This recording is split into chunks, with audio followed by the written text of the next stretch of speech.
Hi guys, welcome back to our YouTube channel with the Paul's family. Yes. Thank you for your support. Thank you for subscribing. We are not yet there. Please help us by supporting us. Reach to 100 subscribers, please. As we go higher and higher, please subscribe. Make sure to like, comment, and share this video. Yes. Share as many times as you can, please, just to help us grow. Yeah, so today's video is all about we're going to talk about how our parents reacted when we told them. Actually, it's a part 2 of what we promised you guys. This is a continuation of the other video. Yes, it's a part of what we promised you guys. So we'll be talking about how we managed to get into marriage, how we survived some of the criticism, how we told our parents. It was not easy, guys. It was not easy how they reacted. So be ready for it and sit back and enjoy. Let's get to the video.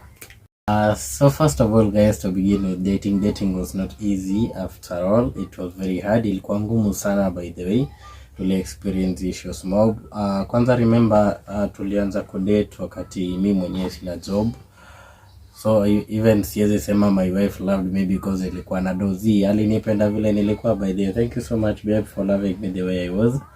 In fact, sikuwa na job, sikuwa na any. You should take me to Dubai now. You want to go to Dubai? Very soon you'll go to Dubai. Let's trust the process, okay? So don't worry. So it was very hard, by the way. Alafu ikafika tukaingia kwa marriage. Hapo ndo kulikuwa na issues because before hata tuingie kwa marriage kulikuwa na some pingamizi mingi sana. So ukiprepare kuingia kwa marriage, kuwa tu ready kwa pingamizi mob, especially from the family side. Be ready, especially if you are boy na wewe ndo unataka kuoa. Be rest assured kutakuwa na pingamizi from the family, especially from the sister side. Kutakuwa na pingamizi, but you be ready to stand for your woman, because if you are not ready to stand for your woman, actually mimi nakwambia huyo mwanamke ataka kwa hiyo boma. Because one thing about family, if you respect your woman, they will respect your woman. But if you side with them to talk about your woman, then your woman will not have a space in that family, na atakuwa anachukuliwa tu hivi hivi. So first of all, stand with your woman, despite ama hata ikuwe wanasema nini kuhusu yeye, simama na mke wako, because you are the one marrying your woman, and they will not come to be married to you. Your sisters will not come to be married to you. Your relatives will not come to be married to you. Actually, for us, it was very hard. Kukumbuka first, his elder sister was my mom's best friend.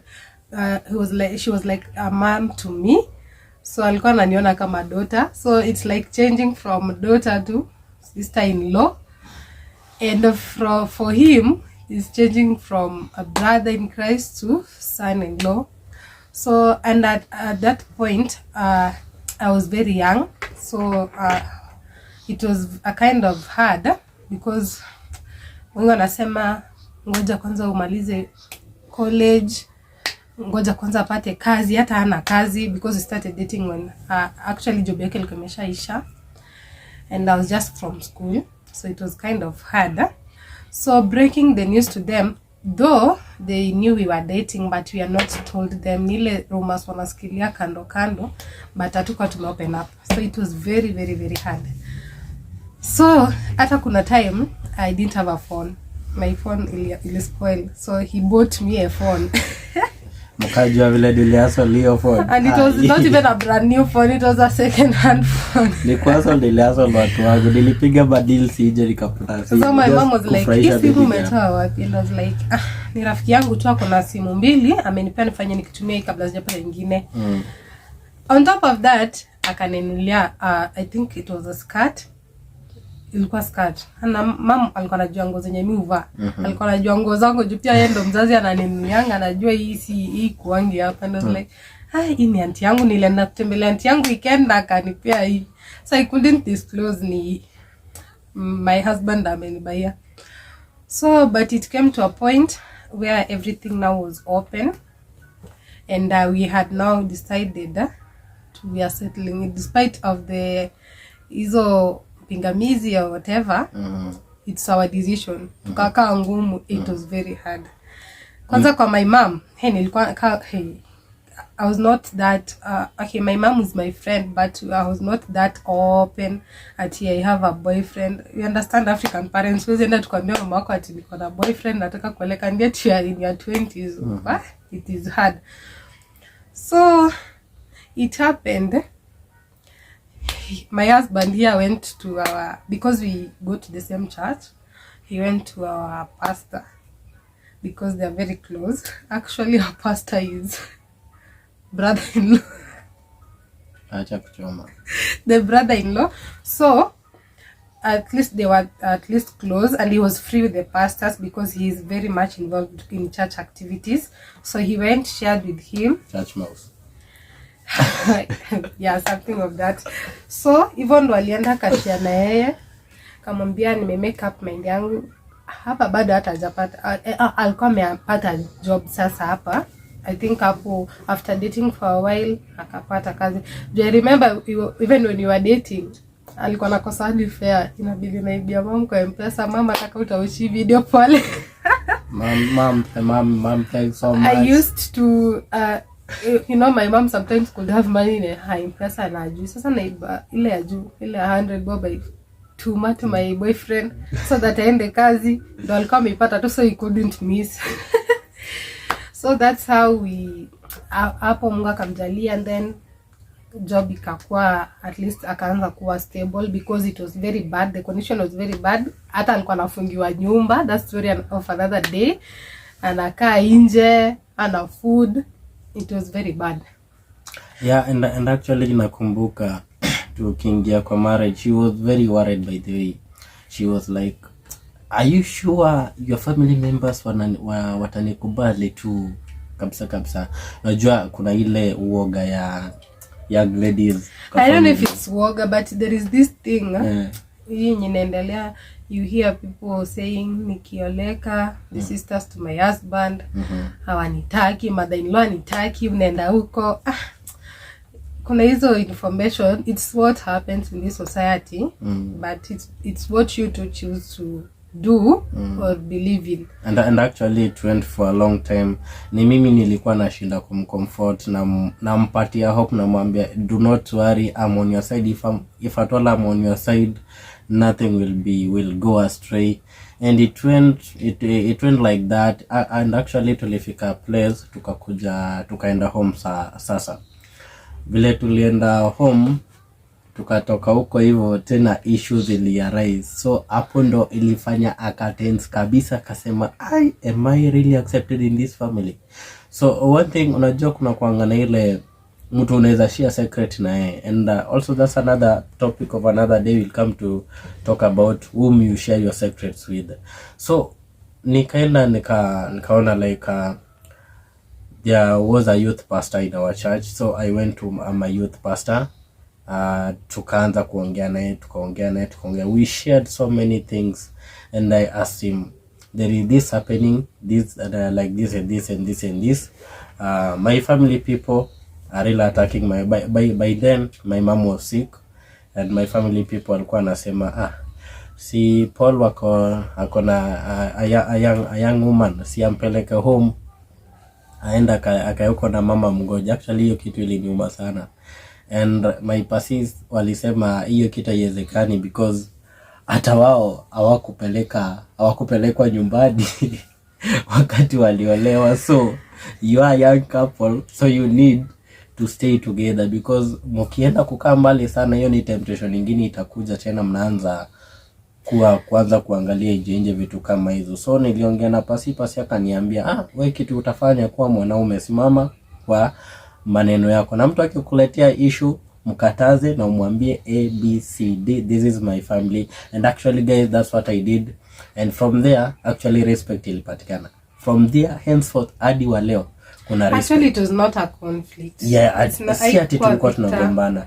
Hiyo kitu ni kawaida hata kwa familia zote. Just an idea of which ika well na sisi, because I was working. Two, my firstborn kid our firstborn kid ako shule, so that could mean niache kazi, then I change school for my daughter. You see, it's a lot of work. So but later on we came to agree, and so we settled on something which was better for all of us, and now we are good. And it's not like ati walikuwa amenikata or something. It was just ile yenye when you want to, I'm young and I want to get in a relationship, so it was that kind of tough. Ungekubali? Ingekuwa ngumu kidogo because by then tuko tu newly married, unaona, like kuna zile temptation, unaweza kaa mbali na partner yako, mmekaa tu for like 1 year in marriage, then unaanza kusikia ati partner yako anaenda kukaa mbali. If it is job wise inaelewekana, but in this situation inaeleweka, but this situation man ni ngumu sana. Kuna zile temptations zinaweza kukujia. So about our parents, on him I don't think if there was a problem, because I think ni mtu alikuwa he was independent. So for me, bado I was still in my mom's house, and my mom was a bit protective because I was still young. Anaona, you are too young to get married. But I became persistent. I was very stubborn. I was very stubborn. So but si less stubborn ya kuarudi kwake, but they came to realize we are in love. So that's after wameenda kuongea na pastor nini. The pastor came, talked to my mom. Mama akakuja kaniongelesha, kama hivi ndio umekubali, uko sure this is what you want? Akamwambia so that's how akasema okay, ni sawa, kama umekubali this is mama kwa mipango yako. So that's how mama alinikubalia. They came with their people kwetu. Akakuja na sister zake, the family wakakuja kwa mom, they talked mambo na you know yeah, the negotiations nini. That's then even ndo alinichukua kanipeleka. Yeah, so that's how we got married, and my mom actually has no problem with it. Actually both our parents know. So apart from those difficulties, na pia difficulties in early marriages, kuna wale tu watu wanasema wametaka kuoana, acha tuone penye atafika. Wanangoja, wanaona miezi inasonga, miezi nusu, 6 months inasonga, mwaka unasonga, miaka 2 zinasonga, miaka 3 zinasonga, miaka 4. So that's how they it was not easy, guys. Even after getting married, it was not easy. Actually got married when I don't have a job. Sometimes so I was only dependent on him, and I couldn't be calling mom every time, mom sinai. Hey, it was tough. I think that will be a story for another day, to tell you how we survived as a young couple in our first months. Actually it was very tough. Sasa hapa nimeambiwa wewe ni mwanamke, juu umetaka kueleka wewe ndo mwanamke wa boma, tunza nyumba yako, so you have to figure out vile you people mnajitegemea. You stand for yourself. Now you're making decision for yourself. Hakuna mzazi mwenye yako hapo ati unamwambia niko na shida, ni wewe unapambana na hali yako. If you want to go kama unaenda kulala njaa, kuna pesa hapo, it's up to you. Mpambane tu na, because hapo you are still bado mko ndo mmesema mnataka kuishi. Yeah. So imagine ndo mnasema mnataka kuishi, and the first month mlisema mnaweza kuwa independent, and you hamna pesa hadi sapa. And you go back to your parents to say you don't have. So atakwambia si nilikwambia ndoa si rahisi, nikwambia ndoa si rahisi, it is like this. That's how you just have to pambana na hali yako, mkunywe maji na mnalala. And we survived. And we survived, and here we are. By the way, we are still pushing on. We are still together after that long. So it's not easy, guys, and I can advise any youth outside there, be it a lady, be it a guy, mwenye unataka kuingia kwa marriage is not a bed of roses as it is termed. Please take note of that. Marriage is not a bed of roses. It has a lot of challenges. The fact that it is working for us. Kuna wale wenye wanaoleka mapema but they get divorced early. There are those people who get married late, in their late age, uko miaka imesonga, but they stay forever. and pia kuna wale wanaongoja miaka isonge wanaoleka kwa 30, by 32 they are divorced. So you don't know, hii dunia it depends just with your luck. So na pia you keep God in your marriage, so that ukiwa persistent in praying your marriage and everything, it will work out, things will just flow despite of the challenges. Hata mkiargue mkikosana, I can't say that we're not arguments we are just perfect. Arguments ziko, actually I've packed many times. That story for another day. I've been packing, naenda na bag nje alafu narudi. Hiyo ni story ya siku ingine. I'll tell you how I packed my bags, how many times I've packed my bags, but I'm going nowhere. I'm just to see the atmosphere, and I'm back. I'm still here. Kuboda dishtuaga. Just the only story ya siku ingine.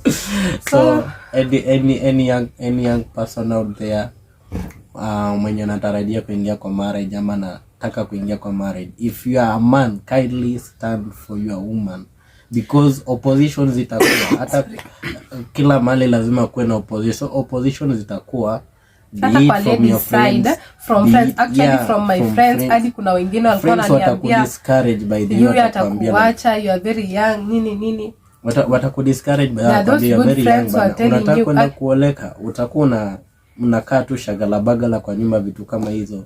Leave alone this thing bana, piga rauku nje, fanya rauku nje kwanza. Marriage does not make you to parara, actually. You have not pararad. So guys, stand for your women. If you really love her, stand for her. Marriage, and if a lady you really love your man, please stand for him. Fight for him in everything, in whatever people say. And one thing I was told before niingie katika marriage, kutakuwa na kelele mingi sana. Na what you do, whatever mtu akikuletea kelele, what you do like this. Funga hii. But actually what helped us most is before we settled in together, we went through counseling from our pastors, from our parents. There was this counseling and advice on what we should do, what we should not do, what we should leave behind now that we're deciding to get into marriage. So that one, I think, not a one-day process. It was actually so many days I think process. It took like months. Yeah. For them to advise, taking us through after nini negotiations, then wakaenda wakatangaza church. We were prayed for because our finances right there hiyo time were not enough for weddings, but in future we are going to have a grand wedding in Dubai. Yeah, by the way tuliombewa guys, si ati tulichukuana tu kwa barabara, tuliombewa church. So I could also advise youth hapo nje, kama like if you are watching this video, like you feel like uko na ile pressure kufanya wedding lakini hauna do, lakini uko na ile pressure kabisa, usikuwe na pressure by the way. Enda ile hiyo church ambayo unaomba, ambia, ongelesha pasi, mwambie iko hivi na hivi na hivi, I've seen a girl, I've seen this beautiful flower, I want to marry her, but sina ile uwezo ya wedding. They will arrange, ukaweze kuombewa church, na mbele ya watu ukaweze kuidhinishwa. Hiyo ni ndoa ambayo ishaidhinishwa mbele ya watu, na mkishaombewa mnaanza kuishi. And with the time you plan yourself, na mnafanya wedding bila pressure. Mnafanya wedding bila pressure, because also us tunapanga kufanya wedding bila pressure. Yeah. It will come by the way, na we will invite you, na itakuwa colorful, yenye haina pressure, yenye si ile yenye inamwacha mkiwa kwa madeni nzi. Yeah. So we just want to plan ourselves. Yeah, so pressure ya wedding ama nini. Tumemaliza mipango yetu, hata tukimaliza harusi, we are not having that burden of we copared here, we should settle. And then after hapo, your stress ya finance pay na inafanya hata some na separate even after wedding. Yeah. That's why many other couples after weddings, after 2 months, they divorce. Mtu anapata alikopa loan. So that's the burden that we don't want to put in ourselves right now. We just want us to focus, build ourselves, at least to make your foundation. We want us to, when you have a wedding, to go financially stable. We don't want also to depend on others too much. Hii mambo ya committee nini, kuchanga inaenda kipitwa na wakati. Sasa hii watu wanapambana na hali zao. So I think with this economy, it's not wise to be... it's not bad, but pia with this economy it's very tough So that's why Kama, that's our kama uko decision. na uwezo fanya wedding, lakini kama una uwezo usikuwe na Wait pressure. yourself, plan yourself first. Yeah, usikuwe na Our pressure. parents, most of our parents were just never wedded, but they have stayed in marriages. Actually, we are planning to get our guests, our parents to come, because actually my mom has just wedded recently. I was born in which year? 90s. Just no 90s, but she has just wedded recently this year. So wedding haina pressure. Haina pressure kabisa. And another thing I can tell youth out there ni kwamba by the church usaidia. Mimi kufika hapa penye niko kwa ndoa ni help of the church. Sio ati kila wakati wanakuja kusolve problem kwa ndoa zetu. They've just come once by the way. All the other time ni sisi tunakaa tunakosana, tunarudi tunakaa chini tuna reason. Unapack bag kidogo alafu unarudi mnaongea. The reason being in our church kuna couples meetings. Yeah, we have couples meeting every month. And this couples meeting actually nilianza kuattend kitambo sana, and it has really impacted my life, how to live since I was single.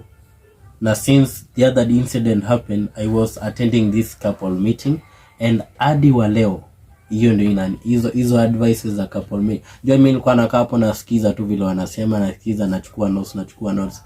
Ukioa inafanyika hivi, wanaweka na kuanga hivi. So I take those notes na naziweka chini, and hizo notes ndo zimefanya to go this far in marriage. Thank you so much for our church, by the way. Shout out to Ambassadors of Christ Salvation Ministry. They are doing a good job in terms of couple meeting. And also we have youth programs which Yes. we encourage each other. At least imetusaidia juu actually mkiwa peke yenu bila advice pia mwezi ni ile you get advices from every source, but you as a couple choose which advice to take in and which one to avoid. Mtu kwa advice unakaa tu unamsikiza, but usifungue tu masikio kwa kila mtu. Decide which one you're going to take in, which one will build you. Yeah, so that's kuna fan ambaye alikuwa ametuuliza kwamba how we've managed to reach this point in marriage, and tulimpromise kwamba it will come up in part 2, and in many parts to come, more advices and so forth. We'll be sharing ideas, so feel free to comment down there. Actually she what asked you'd like to know about youths getting into marriage, the challenges. Okay, kuna hizi misconceptions that ati unafaa upige sherehe kwanza. Yeah, it's your choice. Kila mtu ako na life yake. Kuna vile unaamua umejipanga, unasema me I want to get married when I'm 30, 25. So it's your decision. You do whatever you feel that is right. Hakuna pressure. So for this is our decision. We chose to do this, and that's why we're doing it. For you, kaa chini, think about what you want, and also young marriages also work. Yeah. Na usiende kwa ndoa kama bado ni mtu wa kupiga sherehe. Tafadhali piga sherehe uko nje kwanza, ndo ukuje utulie kwa ndoa. Kama hujabaza kupigana na sherehe, utakuja kwa ndoa and you feel like boy mwenye amekuoa si mtu wa masherehe, ni mtu polite, ni mtu anatambua God. Alafu unataka uko unarudi kwa nyumba saa 6 za usiku. Haiwezekani kabisa, unless kama wewe ni boyfriend na girlfriend. But kama ni husband na wife, it's very hard. Because husband and wife comes with a lot of responsibility. And when a kid is involved, it has a lot of responsibilities and a lot of challenges. Because here you have to be a role model to your kids. Sasa unafuangalia actions zako sana. Na imaanishi kwamba ukiwa kwa ndoa huwezi piga sherehe. Kama nini watu wakupiga sherehe, piga sherehe kwa nyumba. Some marriages here people go to party. So it's your decision. It's your decision. So it's upon you vile utaamua kama uko ready. Na kitu moja ujue kwamba if at all mmepatana nyinyi watu wa kupiga sherehe, watu wote wa kwenda kwa bar kila siku, kumbuka huyo mwanaume atakuoa. And actually don't dwell on finance sana. Respect. Don't dwell on looking at is this man really financially stable. People grow. If a lady is there, grow with your partner. if you wait, because at least if you grow together you'll appreciate your efforts. Yeah. But ukipata tu pia mtu, you won't appreciate. Most of the time people don't appreciate, but pia ukipata mtu ako stable, some people are genuine. Sio kila wakati uko unaambiwa kwa ndoa nimenunua kila kitu kwa hii nyumba, what will you say? It So growing together helps a lot. And also actually when he came for the dowry negotiations, hizo negotiations za introduction ndo niende, actually he had no fear. Hakuwa na fear. Chai unachoba. So things start from down there. Don't despise humble beginnings. Yeah, so that's it. That's how we got into marriage.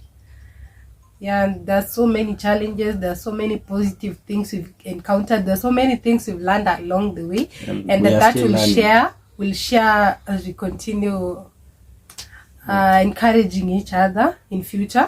Yeah. So don't forget to subscribe, keep sharing, keep liking, keep commenting, and please don't stop giving us those ideas, what you think about our videos, what we should improve on, what you people should want us to tackle.